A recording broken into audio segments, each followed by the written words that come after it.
welcome back to another season of Raise 'Em Up. Season 6, y'all. Can you believe That's crazy. Love it. Crazy. And for season 6, who all do we have here? My name is Pastor Lee Hope. I never get to say my last name like ever, so it's kind I of like fun. hearing you pronounce it because I'm like, how do you pronounce that? Yeah, exactly. We always say like hopeful, but drop the UL. Hope, right? That's how you say it. And I am next gen pastor here at Trinity Klein, getting the joy of walking alongside of young people. And yeah, that's me. And I'm Melanie Schultz. I'm the Director of Adult Discipleship here at Trinity. And I'm Uma. I have a longer name, but we'll stick with Uma. And I'm the Director of Student Ministries here, and also happens to be the vicar. Yep. Jan Martin. I am the Director of Kids Ministry. So hang out with kids kinder through 6th, and then have a 15-year-old at home and an 18-year-old off in college. There you Awesome. go. Well, and I like how y'all stayed with your jobs. I don't have any kids. That's why I didn't mention any of my kids. I was like, I'm going to throw my children in here. Yeah. Vicar Uma, do you have kids? Little ones. I do. I have a boomerang who's at home now, back from college. Not a boomer. He's not that old. But a Right. boomerang. I like that. I got one off to college, launched, and is doing so well, thriving out in Phoenix. And I got one who's a junior in high school. Junior, I'm not believing it. I know. That's I'm not believing it. awesome. It's my baby. And Well, and you used a fancy word, Uma. What is a vicar? oh, excellent. Yeah. So I'm currently going to grad school through Concordia Irvine, where I'm getting my master's in divinity. Good. Think about it. Not divination. Master's in not- divinity and cross-cultural studies. So it's a dual Oh, master's very cool. and ordination through And y'all, I'm Concordia only Seminary. laughing because this is year 4 in the program. I'm almost done, man. I got senioritis big time. That's why he can't remember what it's called. There you go. Exactly. All right. And Melanie, do you have children? I do. I have 3 kiddos. I have an 8-year-old, a 6-year-old, and a 2-year-old. Good. And I think it's also like, for me particular with y'all, this book that we were in, Yeah. it's just helpful for anyone at all. Oh, yeah. This was like my summary after reading the introduction in particular was this is the perfect book for Raise 'Em Up. Yes. The book is A Grown-Up's Guide to Kids Wiring from Kathleen Edelman. And essentially that's what I read. It was kind of like, no, if you coach, if you mentor, if you're a teach, small group yep. leader, if you teach, like you need to read this book, you need to listen to this conversation because, well, like I really was, y'all, like reading through this going, oh, this is going to help me so much in coaching. Like just Yeah. coaching junior high sports. I was Yeah. like, okay, I'm interested. Well, because it's fun, Melanie, like we talked as we started out, like you love this book so much because you love all the personality tests. Yes. Yep. I'm all about it. And there's so much here. Like Kathleen has another book called I Said This, You Heard That. Yes. And so like there's stuff in here. This isn't just about adults and children. Like this is stuff that can help you with any relationship because everybody has this inherent temperament, and that's what we get to explore in this book. Yeah. And so, yes, speak to that a little bit. Inherent temperament, wiring. Wiring right? is another way of That's thinking the way about it it. calls it, kids wiring. Yeah. So it's saying what? What do we mean by temperament? What do we mean by wiring? Yeah. So it's more than just like personality traits. It's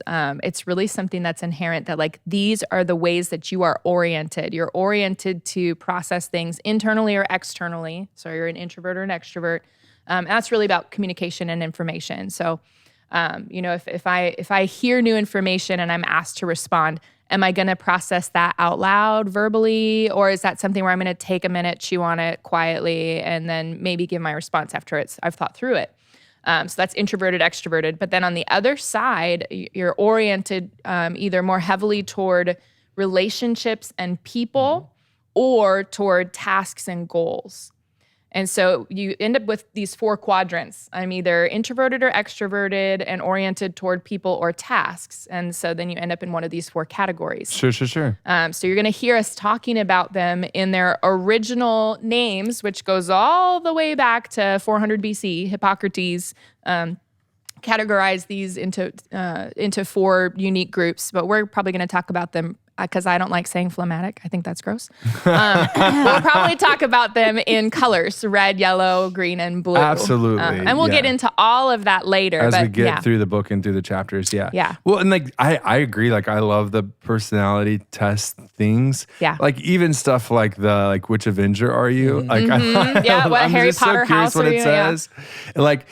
But truly though, working in a team environment, we talk about this all the time. Like if you're working, because relationships matter. Yep. And in order to navigate relationships, you got to know people's wiring, right? So like I kind of joke too, you mentioned I said this, You heard that. you heard that, yeah. And I know that got introduced here. And at the time, right, Pastor John Cordray was the one that introduced that book to us. Well, I had been doing since my second year of being a camp director, which was my second year at seminary, like a basic color test, which in my basic color test, they switch in this book, the blue and the green. Oh, okay. The labels for them. Yeah, the labels for them, the colors that they use for them. But y'all, it helped so much using and it really was like a basic teacher's version that I got off the internet, because I learned my staff had so much drama, and the drama was not based in things that had a foundation, right? Right. Like it was really just people were wired differently. And that was the whole, I've done it actually. So we used to have a junior high gathering in Houston called Epicenter, and that would always be my breakout session is how are you wired or something, what's your color, like the color test. And I would explain to them like everybody's wired differently. There's the 4 main ways. And like so when someone is being talkative, you can say to yourself, that's just how God wired them. Or they're a yellow. That's what I would have a blank on the screen. They are and then it's a yellow. Yeah. That's how God wired them, to go through that. And it's so important as we do this whole thing. Yeah. I think what I'm excited about, so like I was a classroom teacher for, oh my goodness, I think like 18, 19 years in the classroom. And it's, when you're in the classroom and you've got 20 to 25 different kiddos in there, I would always say you have to build the relationship with the kid and figure out how that kid ticks. Yes. I didn't know about colors. Yeah. But I mean, it's talking to the kids, because kids come with labels, right? Yeah, and maybe they come with a label of, well, this kid just can't pay attention, or this kid this kid that. But then once you get to know the kids, you're like, oh, okay, well, here's why they appear that they're being defiant all the time, or they appear that they're, whatever the label is. It's not necessarily that they're being disrespectful, or that's just their personality, their color, their wiring that God gave them. And for me, I'm excited to come back and go through this from a parent's perspective, right? Because it's in the classroom, it's different. I always said I could homeschool somebody else's children, no problem, but my own, it would not end well. Yeah. But because it's easy for me to look at other people's children and see wiring, or to look at other people and see wiring. When it's, in your house, it's a different beast. It's a different dynamic. So I'm excited to go through this book and look at it. And even after reading the first chapter that we're going to talk about, I was like, oh, yeah, I've said all these words to other people. Why didn't I apply them to my children? Well, and because it's a different dynamic. And I want to touch on the idea of words, because that's the entire premise of this book, is that, and even going back to her other book, I said this, you heard that. It's that when somebody is wired in a particular way, if you use the wrong words with them, you're not going to speak to their values. You're not going to speak to what's important to them. And it might hit them in a way that you don't intend it to. Yes. Right? And so as parents, our words, she's very great about encouraging us that the words that come out of your mouth should be a gift to the people that you're speaking to. And so when you're accidentally squashing your kid's wiring, or, you're like, I know what I'm saying is true. Why are they receiving it so poorly? Good, yeah. It's all about like, okay, they're receiving it in the way that they're wired. And so if I can shift my language to match their wiring, I'm going to bless them, and I'm going to have an easier time connecting with them, as opposed to me talking out of my wiring and expecting them to catch it all when they're just different than I am. And that doesn't mean not having that conversation with them. It's just the way that you have, the words that you use within that conversation. And it's amazing what a shift in the words can do to bless a person's heart. Yeah. I'll use the illustration of like, if we had some like dirt on the floor here, right?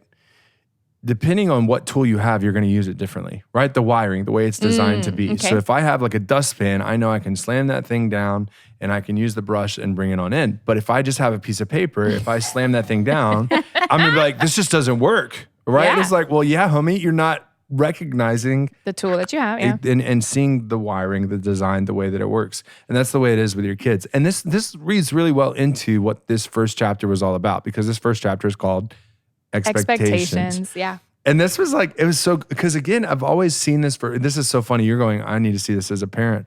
I've always seen this for parents. I hadn't seen that, particularly in the field of coaching, right? So I've gotten the joy of being able to coach a little bit here, sport of football, sport of basketball, got to do a little track and field type stuff. But there's times, especially football, and I think it's because you got 11 on the field at a time and you need all 11 to be able to know what they're doing and how they're doing it. And you find yourself at certain points in the season, and it's true in basketball too, by the end of the season going, why isn't this working? Why aren't they just listening? Why don't they get this? What do they need? And it's kind of fun too, because like when you had the conversation about how kids learn, like we've always known you have auditory learners, visual learners, and then we've always known kinesthetic, but I've seen oftentimes in education, that's the one where it's like people aren't really doing it. They're not really acknowledging it. Sure. They're not teaching to that wiring. Yeah. Exactly. And so if you're not teaching that wiring, no wonder the kid's not getting it. Yeah. Yeah. Something that I learned, and much like Jan, in whether my DC world or in my teaching world, I've always understood a certain part, and I was fascinated with personality stuff. And so I incorporated that a lot in my teaching and created an environment where I could best serve the child in their gifting and their wiring. But it was one particular event that really helped me understand what you just talked about, what I'm saying and versus what I'm hearing. And it was after, it was this one soccer team I was coaching back in Washington. And this was the year we had all our seniors. So it was a really good team. They felt really confident going the season. And we laid an egg on a team we should not have lost to. And so on the drive back, which in the state of Washington, you're an hour away from any closest opponent. So it's a pretty long drive, and it's a great time for me to kind of debrief and kind of, work through. And one of the kids was super upset, super mad right after the game, but he got it out of the system because that's his wiring. Oh, sure. Yeah. But then as we sat in the car, he was back to normal. He was having fun. He was singing songs.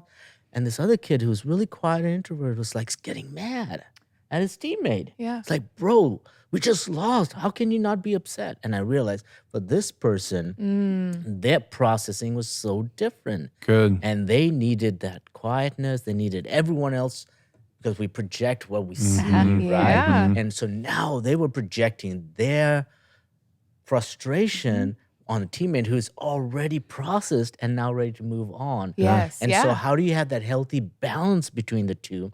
I found that profound. It changed the way I approach ministry because now, especially when you think about work camps and all these other places where we're asking students to function at a high level with a lot of stress and a lot of things that could go wrong, how can you prepare them best to handle those situations? Because those become tools that they use later on in life. And it's so important to know how you are wired so that you're not caught in the trap all the time of assuming the worst about what somebody's saying to you. Yes. Right? So when you can identify, hey, this is how I'm wired, and somebody says something to me that strikes wrong, I can go, is it what they're saying or is it how I'm receiving it? Right. And I can get to the messages that otherwise might have gotten lost in the translation. So this is a great book for knowing your kids and the kids that you work with, but for yourself also. Absolutely. Because there are times when your kids talk to you from their language and you're going, what? Yeah. It hurts. But acknowledging your own wiring too, Yes. like I think, because I see this I saw this with my staff, I see this in kids, I see this in adults. When someone is wired differently than you and you just don't understand how or why they're processing, and it goes to Uma's story too, then it frustrates you because you're like, wait, why? So I see this in particular, in needing to process, a loss of a game is a good example, maybe a conflict with a friend, or maybe even in just the heat of a moment, discipline issue. Yep. And this is just classic stuff that I've learned since I was in elementary school are you one of those ones that needs to take 10 steps away? Are you one of those ones that needs to go into a room and yell? Are you one of the ones that needs to talk it out right then, right there, right? Everyone has, are you the one that needs to journal about it and write it down? Everyone has different wiring that's going to have them process things different way. And as you were talking to, I was reminded of, you forget things. The older you get, the longer you go. Like when I was finally cruising in student ministry, like everything was going well, like moving super. And Jane's like, does that happen? No. I'm laughing because when that happens, the hammer's about to fall. Oh, exactly. And the hammer was that's COVID. Why I'm yeah, laughing, exactly. And the hammer was COVID. Yeah, everything looks great right now, so something is about to give. The hammer was COVID. We had figured ourselves out. We had support, but like it was we had tried and failed multiple times in student leadership arenas. But when I finally went, learn from your past life, do the color test with your student leaders. And then all of a sudden it helped me to think of certain roles where everyone could thrive. Right. Ooh, right. So I was doing my best. At one point I looked at my youth board and I said, I'm not gifted at student leadership. Y'all need to figure it out because that's not my gifting. And then eventually it was like, okay, we got the rhythm, we got the pattern, we've got the way to identify who the kids were, how they were wired, and then be able to, and then all of a sudden, because it would get frustrating. Yeah. Hey, will you do this? No. Hey, will you do this? No. And it's true for adults too, I guess, right? Sure.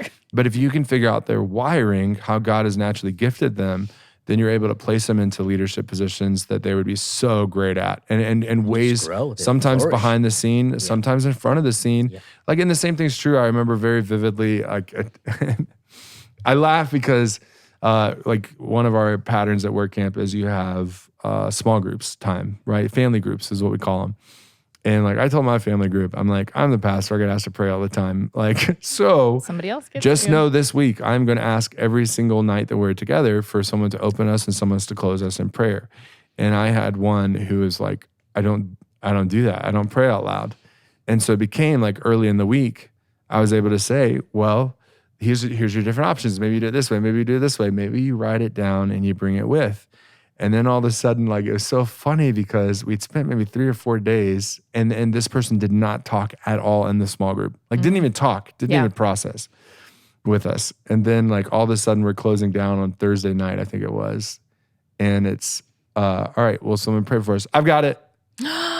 Out of nowhere. What a beautiful moment. That's fantastic. And it was like, okay. And a beautifully written prayer. Like she put it down on a note card and wrote it for us. And it was kind of like achievement unlocked, right? Yes. Acknowledge the wiring. Amen. Like, there's a blue. Things, So this is a great conversation for us to have because folks that are listening, again, this is going to help you in adult relationships. It's definitely going to help you with your kids. It's going to help you when you're asked to walk alongside of someone else's kids, coaching, all this other stuff. And it all comes down to expectations. Yes. And so as I think about expectations, I keep going back to like every, Disney movie ever made. There's a parent and a child, and the child is not meeting the expectations of the parent in some way. And so then there's this, teenage angst and rebellion. And so like you could take your pick. You could Mulan, The Lion King, like really Hercules, all of these different ones where the parent is, has these expectations for how the child is supposed to, how the child's supposed to behave, and what the expectations are of, brave or, all of them. And you end up seeing that deep down, that's just not how that kid is wired or what they're made for. And it's not until the parent's mindset shifts and allows the child to be what they are, that really there's harmony restored in the relationship. And I'm not saying that we should all let our kids, run away to fight evil and, whatever. That's not what I'm talking about. Go touch the boat. Yeah. Or, go into the shadowy place over there on the other side of Pride Rock. But what we can do is when we are finding that friction in a relationship to our kids, and I love the way that they present this. They say, like, what is it, something that baffles you about your kid? What's something that drives you nuts? What's something that they do that you just do not understand? Because when you sense that friction, it's an opportunity for you to say, okay, is this an indicator of my child's wiring or my wiring and my expectations getting in the way? And then how can I adjust from there to really create a place where both of us can be successful and be heard and have, retain or restore that relationship? without me squashing them or them squashing me. And for our listeners too, hear what this is saying. It's not saying you need to learn how to rewire your child. No, yeah. It ain't going to happen. It's not going to happen. You'll be fighting a losing battle. Yeah. Be miserable. You're Your child reorienting your is- expectations. Correct. Your child is not the problem. They Most have, of the time. I mean, I'm not saying their behavior isn't wrong sometimes, but when you are just going, I don't understand why my kid is this way. Your child is not the problem. Your expectations of what they can do, how they function, how they should be able to function, how they should be able to process information. That's the problem. Because most of the time when we talk to our kids and when we have expectations for them, we set those expectations without any regard for how they're wired, what they want to do, what they are thinking, their uniqueness. Like, I'll point out an easy one, right? So for me, I don't know if this bothers you too. Talking in class, right? Like chatting so in class? So if your kid is talking in class, or like I still remember vividly, and like I was in worship at the seminary, worship class, like, and it's only like 20 of us or whatever. And like I have a friend of mine that is high yellow, like so high yellow. And we'll talk about what that means later. And the whole time, and it means he's social, he's talkative. That's how he's wired. And it was just so funny because like he couldn't listen to what the professor was saying. Or actually we learned He was just processing listening. it. Yeah. He was verbally processing it in the moment and he didn't know how to whisper. Yes, So yeah. I am not a yellow. I have very, very low yellow and very Same, low, and low we're social. blessed. We're blessed. We're Got blessed the by yellow two side yellows. of the table. But it took a deep, like, bless your heart, bud. Like, Yeah. I need, this is what I need in this moment. I get that you want to process and I want to process too, but I need to actually be able to hear because I'm not learning anything right now because all I can hear is all the noise and blah, blah, blah, blah. Yeah, yeah. And you might do this with your kids, right? Why are they talking in church? Why are they being a distraction? Why are they doing these things? And it's like, because they might be wired a certain way and you're not changing that anytime soon. And just a heads up, parents, most kids are yellows. Like most people are yellows. Most people are talkative and social. And so it's asking like, okay, what does this mean eventually, right? Right. And how do we acknowledge that and change our expectations to be able to and reorient conversations and experiences and things like that. And I think something has to do that with also cultural norms too. I think it's more accepting now to process verbally because I think for a long time culture said you are not allowed to speak. Especially Yeah, children. children You're are supposed to be seen And I think not the yellows heard. is Not finally heard, yeah. finding freedom Ah. in this world. Because as a coach, it's super frustrating when I'm trying to communicate something and kids are talking at the same Yes. time. But what I've realized is I have to change my approach on the information I'm trying to parlay because those kids who are still talking are still taking in the information, but they're distracting others. So how do I then change my instruction where I'm visually also showing so those kids who need to see it Yeah. and not have to verbalize it can also see what's happening, whereas my social kids can also get away with being social. And we have like 1 million yellows on the football team right now. And so y'all, I'm telling you, they don't know any of the plays. Well- They don't, and they're just not going to learn by us talking to them because they're going to be talking to their friends. They're going to be doing all this other stuff. So it's like, okay, good to know. And to be clear, we're talking about like these kids who can't stop. Part of what you can do with your kids' wiring is help them to identify what their strengths are, to harness Yes. those, but then also how to manage their weaknesses in order to have healthier relationships. Right. So as you're learning so that you can function better with people, you're also teaching your kids about how they are wired so that they can manage those weaknesses. You do need to process out loud. How can you do that in a way that's respectful? Or Exactly. when is a great time for you to process that with your teacher to make sure you understood that? Is it right now in the middle or is it something a little bit later? So there's opportunities, again, not to change your child, but to help them harness their wiring and to really, manage their weaknesses. I think that's such an important point to show first that you value who they are. Yes. And recognize that. Their 'Cause needs, I think yeah. oftentimes what happens is when you're not of that wiring, you tend to look at it in a negative light. Right. And if you recognize and empower them and say, this is how you're wired, Yeah. they can change whatever behavior in the moment to allow you to Right. share the information, but then give them another space where then their yellowness or their green or whatever can flourish. Yeah. It's all about letting them find value Yes. before you start to say, how can we now harness that? Yeah. And so as you look at these different colors, as we explore them, you might find that you're going, ooh, this is the ideal one. No. Oh yeah. no. nothing You know, good Well, I Bad, can't yes. wait. Next episode, do Yeah. they introduce the colors Yes. next one? Well, So I will definitely tell the story of when I first did this with camp because it tells the story of all these relationships. hilarious. Yes. Yeah. It's and it just so that the audience that's listening knows, bless you for listening. There are free YouTube videos where Kathleen comes in with a group of adults and she also interviews a bunch of kids. And she shows you glimpses of what these different temperaments look like in action. And it's really cool to be able to see, oh, I know a kid like that. Oh, that means they're yellow, or oh, that means they're blue. But then also she brings in these adults who don't know what their colors are.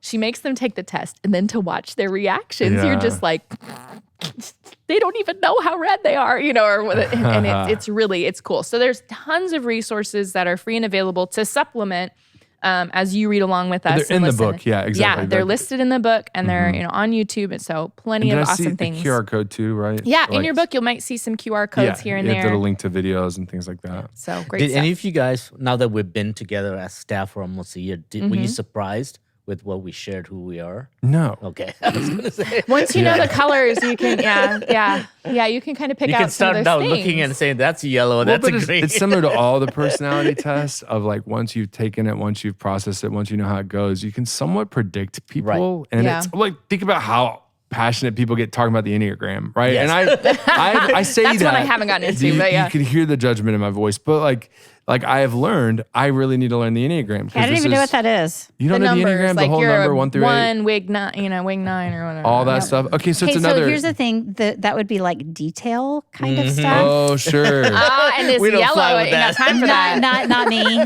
But it's like apparently it's like an ancient, apparently has whatever crazy backgrounds with potentially spiritual ones, but it's been used more today as a personality test. Okay. And it there's anytime you can identify someone's wiring, it's helpful. Like I think about teams and staffs, and like I have a list of certain personality tests that I actually value. Like I highly value. I mean, I think it's cool to talk about what Avenger you are, what Disney princess you are, but like that's not up there. But these ones, like an Enneagram number, Strengths finders, the color for sure. There's a new one, primal questions. Like all these things I think are so helpful in working, if you're going to be working with people or in a team, or if you're going to have kids in your household, like it's going to be, or life together. Think about husbands and wives, like using these, right? And acknowledging things about each other. Yeah. Like even, and it's funny, like the more I learn, or love languages. That's another huge one for relationships with your kids and stuff like that. So they're all super helpful. And for a team, I would just love to have like a cheat sheet for each of you. Like, oh yeah, oh, okay, yep, all right. It was so funny. Well, like, and I'll tell another next week. I'll have to remind me when I had my first interns. Ask me that story too. So camp, first time I used it, and the first time I had interns when I used it. I know the interns super too. telling. Yeah. So Yep. Well, and one of the things about these, like, so there are a million personality tests out there and things so what makes this one different? There's longevity here. This is something that, again, has gone back to Hippocrates, 400 BC, where they're identifying these 4 core temperaments that people tend to fall into. You may have heard of it as the humors, or they'll call them, it's really gross, I'm so sorry, we won't talk about this anymore, but like sanguine is blood, so that each one is linked to a gross bodily fluid. One of them is like black bile, the other one's yellow bile, and the other one's phlegm, ew, gross, but it all was centered on different areas of the body and different bodily fluids that would move through a person. So they said if they were strong in one area, it would cause their temperament to be affected in this way. So you'll see this in Shakespeare. oh yeah. I mean, you'll see this in all, like historically, this is something that people have seen and observed over and over and over again. So you might hear sanguine or choleric or phlegmatic. what's the other one? Melancholic. Every time you Melancholic. say Hippocrates and phlegmatic, I want to be like, bless you. Like, Yeah. So yeah, this is not one of those just a fad kind of a thing. This is something that it's has studied and researched, but it lot, goes yeah. like we would not say, please do not go. It's not that you have more blood or more whatever. It's No. personality. You're It's just- wiring, you're brain phlegmy. wiring. Yeah, Jane, I feel like you've wanted to say something for a while. No, I'm just thinking about expectations. Oh, yes. okay. Okay. Get us Good. back on track. Yeah. Yeah. And just that our expectations, like anytime we go into any situation, right, with your children, at your job, at the grocery store, you walk in with an expectation that things are going to be Good. a certain way. And y'all, I was doing a like a parenting thing when my kids were little, and the lady was like, "Our expectations set us up for failure." Yeah. That is what Oh, they yeah. do. You walk into the grocery store, you're expecting you're going to find XYZ on the shelf. Guess what? They don't have it today. Right. You've set yourself up for failure. You walk into your child's bedroom, you have an expectation they're going to have their clothes Yeah. not all over the floor. Guess what? You're Yeah. setting yourself up for failure. Whatever the situation is, when we walk into any situation Relationship. with this predetermined set of expectations, we're setting ourselves up for failures. And that's what this is kind of saying in this Yeah. chapter is we all, you find out you're pregnant, you find out you're coaching a team, you're a classroom teacher, you're a grandparent, you're leading a small group. Yeah. You have this expectation of what it's going to look like. Yeah. Mm-hmm. Yeah, it's not. And instead of that, what do we do? So like expectations maybe aren't the way to go. Here it's look at what Yes. God has done and really take an opportunity to delight in what God has done in that person, right? And Like look he's at why- wired them that way. And that means they have unique and special gifts and strengths that are going to be a blessing to the people around them. That and then why are your expectations the way they are? Yes. Good. Like Yeah. what has caused That was the part of the chapter I wanted to definitely get in there. Like, where because did yes, they come from? Yep. Maybe my child's not meeting my expectations because of my child, but why do I have these expectations to begin with? Right. Good. And there's Right. 4 areas Yeah. that it points to. It says it's your own upbringing, Yep. right? So your own household, and get this, your upbringing was different than your spouse's, right? If you have a spouse, right? Your dreams for your child, right? What Yep. you want to see, maybe not your child's dreams, but your dreams for your Yes. child. Your past experiences, period, right? So Yep. it's not just your upbringing, but other experiences that you've had, and your culture, right? So, and you brought that up early on, Uma, about just there's cultural expectations in certain situations. And here's the fun thing is a lot of times we want to say like, oh, culture. So that's like Europe, Africa, Asia. It's like, no, y'all look, like there's different expectations in Texas than there are in Wisconsin. Like there's different expectations in California than there are in DC. You know, so it's like there's cultural expectations in communities. There's different, look at the way people talk about Texas. There's different cultural expectations in Houston than there are in Dallas, than there are in San Antonio, than there are in the Valley, than there are in Lubbock, And right? most of the time, we don't even realize that our culture, where we're living, the external things around us Yeah. are shaping Shaping our our expectations. expectations. Yeah. You Especially don't- for people because who it's live in the just same there. place their whole Yes. entire life. Yeah. Yeah. And there's a lot of influences that are part of that cultural aspect of it, and a lot of that also happens at a subliminal level and not Sure. necessarily on Yeah, a it's not cognitive. conscious. Yeah. Right. And so even for us to recognize, for example, for me using the word y'all, I never used the word y'all till I came here. Same. Years ago. And I'm Same. like, now every single time I type in y'all, it's automatic, and I'm like, And I sound Texan. And Yeah. people in other places judge the Yes. word y'all. Yeah. Yes. Like it's so funny. Yeah. I still remember like That's going so to my country. first I'm like, okay. my first youth gathering. I remember you. meeting people from across the country. Now I was down in Orlando. I was from Georgia. And so, man alive, it was so Another one. Alive. That- but it was shocking to me how offensive people were learning I was from Georgia. Like, so all these Midwesterners were basically like, oh, you're from Georgia, you must be an idiot. And I was like, oh, okay, Yeah. thank you. Nice to meet you too. Yeah. And then it was words and stuff like that. And then you want to, especially as a teenager, you want to kind of like fight back. Like, what do you mean you call a water fountain a bubbler? That makes no sense. There's no bubbles in a water fountain, right? And I saw the same thing actually talk about expectations. I was serving in a food pantry during my alternative spring break of my freshman year of college. So that's a fancy way to say I went on a trip my spring break to go serve in DC. We're serving in a food pantry. My buddy who was from Texas, And me, who's from Georgia, is serving in the back. And one of the guys getting food just comes back and he starts to talk to us. And he's not supposed to be there, but like the people working there take care of it. And he's sitting there like, so where are you from? And things like that. And he goes, see, this is how I know the world's in a better place. Because I mean, where y'all are from, y'all are bred racist. And I was like, and we both were like, I don't know how to take this right now. Oh my gosh. Yeah. But it was shocking. But expectations. Yeah. Like Yeah. he expected if he met someone from Georgia, he met someone from Texas. Yeah. Then or what he'd heard, right? Because that's the thing is you might not have even seen it. Might be past experience or it might be upbringing. And it's culture. again one of those subliminal just understandings of other 90% cultures. of the people that I told when I left state of Washington, Oregon to come to Texas, that's what I heard. Yeah. 90% of the people are like, why would you go there? Are you not worried for your kids? I'm like, God called me. I'm going. Yeah. And having lived across in Africa and Sri Lanka, I'm not one to just judge because someone says so. Exactly. Part of that is having lived experiences. And my experiences here have been totally different than what most people expected me to experience. Sure. So, And it's not to say those things aren't present, but I would say they're present in a lot of places that you don't expect them to be, right? So, and that's where it's like you're bringing all these expectations into a situation, and we can do the same thing when it comes to how things should be, right? Like you should be quiet when the adult is listening. Like what are some other things? Well, like even church culture. I mean, we good, talk about good. church culture, Yes. right? Yeah. The expectations within church culture is so different here than my kids growing up out in the Northwest versus here. And Wednesday, for example, is kind of protected here, at least in my experience, a little bit.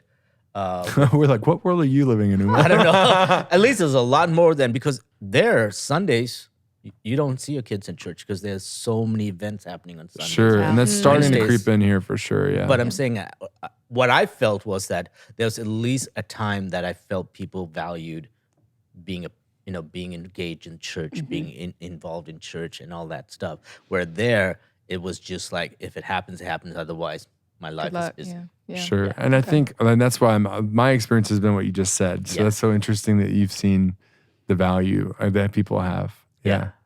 So one of the things that stands out to me about expectations and how it relates to wiring specifically is I found and didn't realize how much more task-oriented I am than relationship-oriented. And so for me to be interacting with at least two of my kids, my 2-year-old's kind of up in the air. I have a You'll see feeling what what happens. color he is, but for my 2 older children, both of them are more relationship oriented. So when I come in and the room is an absolute pit and like my daughter does not care about getting her homework done, I'm like, how can she not care? How can she not care? Like that would weigh on me. I would be so stressed about it. And for her, it's like, no, there were other more important things going on. It wasn't even something that she valued. And so then, in my mind, until learning about some of these things, I'm tempted to think I have failed, or that my daughter doesn't care. No, it's not that she doesn't care. Her value is in something She cares about different, something else. Sure. right? So she wants to do her homework, but not to get it done and get a good grade. She wants to do it to preserve her relationship to me or to be okay with her teacher or right. Like it's a different bit. And then when I push up against the value of like, well, don't you want to do it the right way, or whatever it might be, totally just random examples. But it's like I realize my expectations are coming from my unique wiring, not from hers. And so how can I expect somebody else to value something that I value just because I do? And this is good to like point out the part of the chapter where in that situation where you walk into the messy room, the temptation is to fix this. The temptation is not to, let me figure out how my daughter is wired so I can get what I want. Yeah. It's I want to get what I want right now. And Kathleen calls this the danger zone. Yes. Right? So when you find yourself in that moment of this is just not right, this has to be fixed, and my expectations are not being met, then you're tempted to enter into the danger zone, which is you're tempted to say things Use those words. that will Don't be you care? hurtful. Yes. And that your child won't forget. Like that was the thing that got me was like, well, and I think of coaching, right? Same exact thing. If there's sin, I could flip out if I don't recognize I'm in the danger zone and I need to watch what I say in the next moments because I want to control the situation. And sometimes certainly you need to control it. Like we've talked about, kid runs into the road. You got to control the situation, do what you got to do. But I love that Kathleen gives us words for what the danger zone sounds like.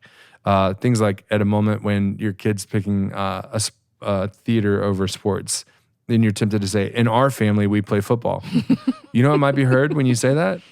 You don't belong in our family. Exactly. Right? To your daughter, you might say, you obviously aren't studying enough. Your siblings didn't have any trouble in school, right? Or or aren't having trouble in school. Man, I've been guilty of that many times because it's natural. As 3 boys, you look at them and you always compare and that them. First right? one sets the bar, and then the second one, you're like, why is this different? Yeah, and then the third one just throws it all out the window. Forget it. Forget That's it. why I don't have 3. I just give up. I just give Man up. to man, I'm man to man. So some other ones. Why can't you stop being so blank and start being more like blank? Oh, man. comparison kills. Again, So in other I'm words, who guilty of you that. are and how you're wired is not okay. Is wrong. And I yeah. need you to be more like so-and-so. Or just saying you're so irresponsible, right? Again, you're layering, you're adding something to their identity that is not a part of their identity. And you're not, here's the thing that we want to say too, is sometimes we say these things and it's not that we are trying to crush our child's spirit. No, But no. it can. It Those does, kind but of we words don't can, know yeah. that it does. And, right? and really, to test this, how many of you can remember something that somebody said about you that wasn't pretty? Something that 100%. stuck. And that- maybe these phrases are things that we heard. Oh, yeah. And so Yep. we think because someone else did them to us, it's okay for us. Right? And Right. again, like I'm thinking some people could be hearing this and being like, well, you're just Coddling and protecting and sheltering. snowflaking, Yeah. whatever it's called, right?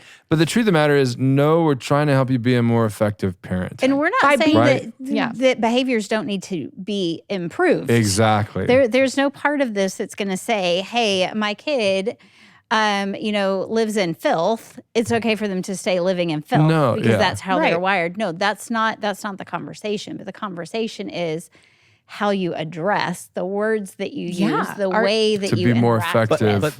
But that's distinguishing between the wiring and the outcome of the behavior, right? Yeah. Those are 2 different things, right? You can see a behavior doesn't indicate that's necessarily the wiring. Right. It's just that the wiring is creating a certain behavior. So you got to go back to the root cause. the way you address and the- look at yeah. the wiring, then that behavior can be changed because you give them value for how they're wired. Yes. And all these words, right? I hope you hear them, right? And there's a few more, like you are so irresponsible.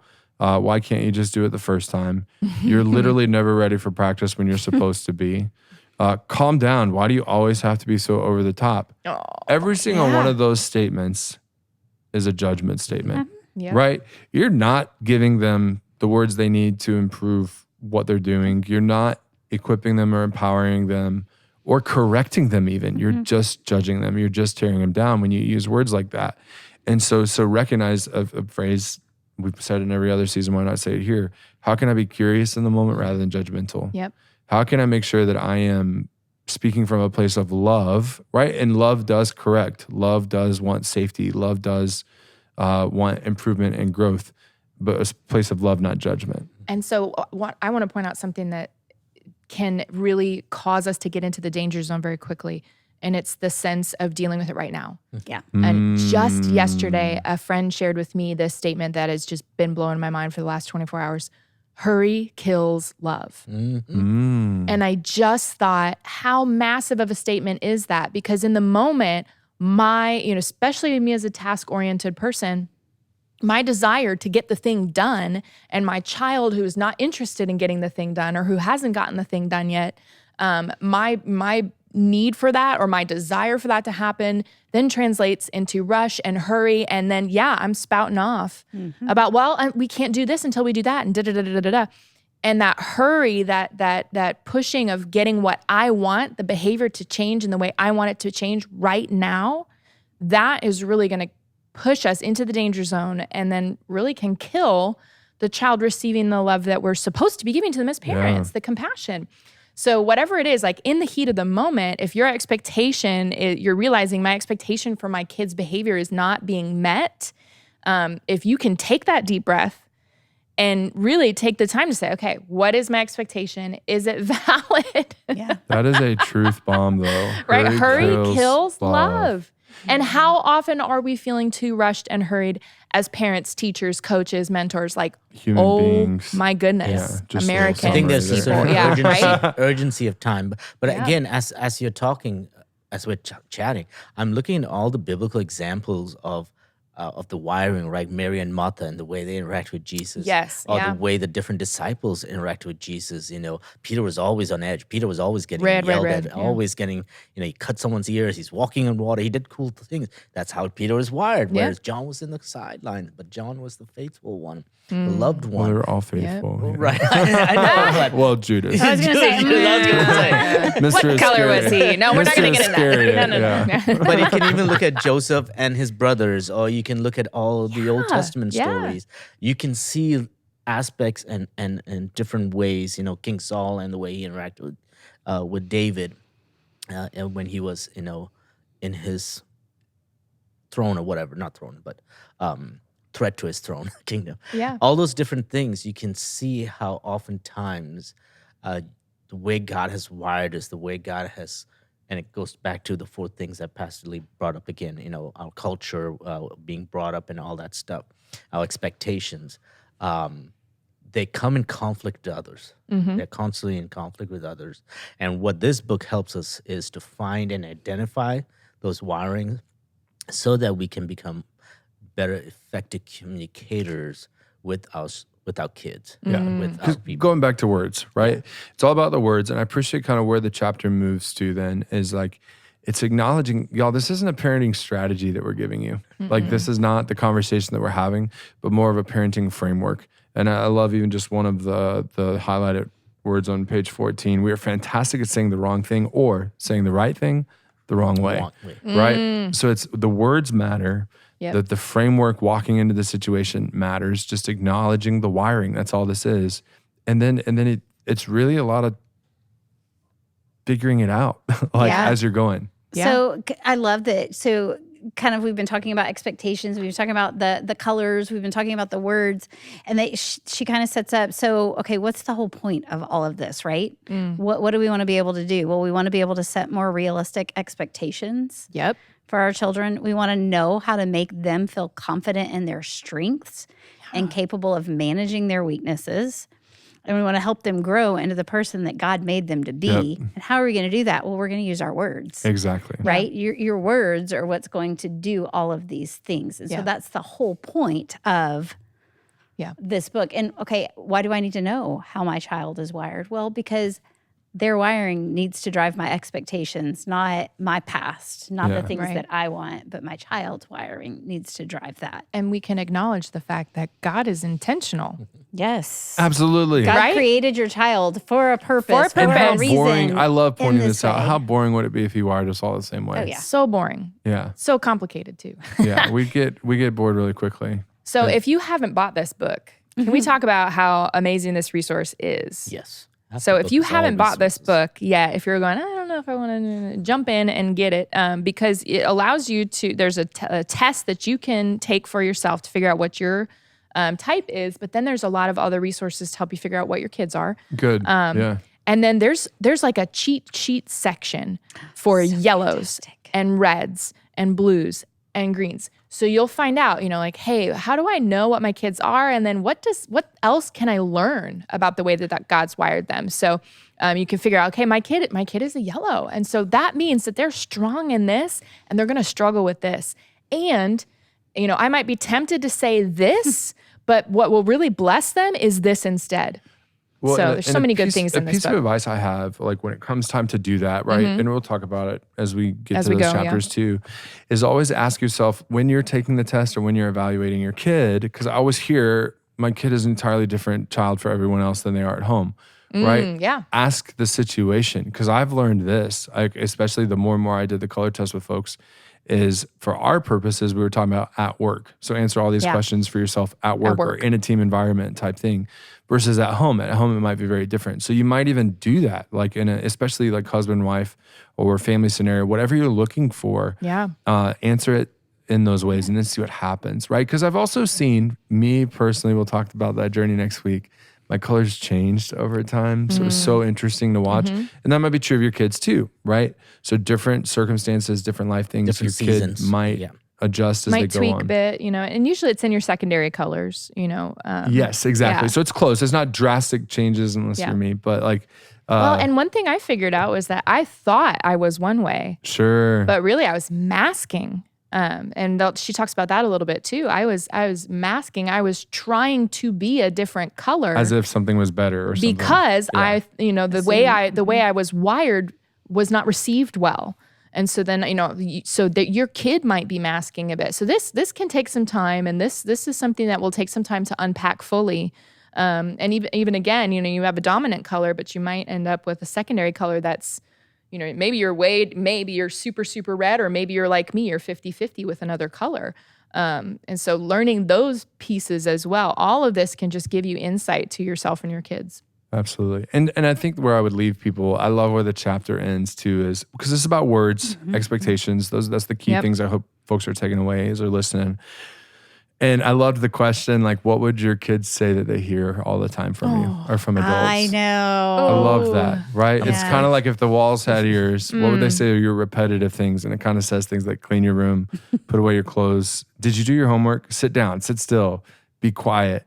And then I loved the list that they gave. And this is a good one, just a reflective one for parents, for teachers, for coaches. What type of words are your kids hearing from you?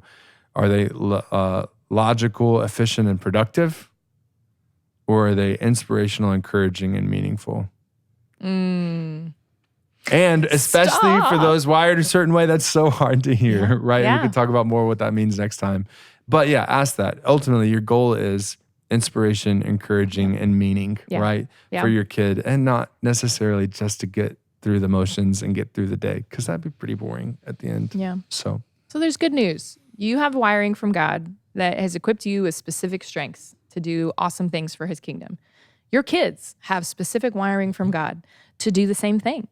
And so you get the chance to see them in a new light that allows you not to see their behaviors as obstacles, but really to really see it as an opportunity to unlock, help them harness, manage weaknesses, and just let them thrive. And it doesn't take more than thoughtful words, right? yeah, and I think I'll offer this too, because like I've heard people around the table like, oh, I did that. Oh, I did that. Yeah.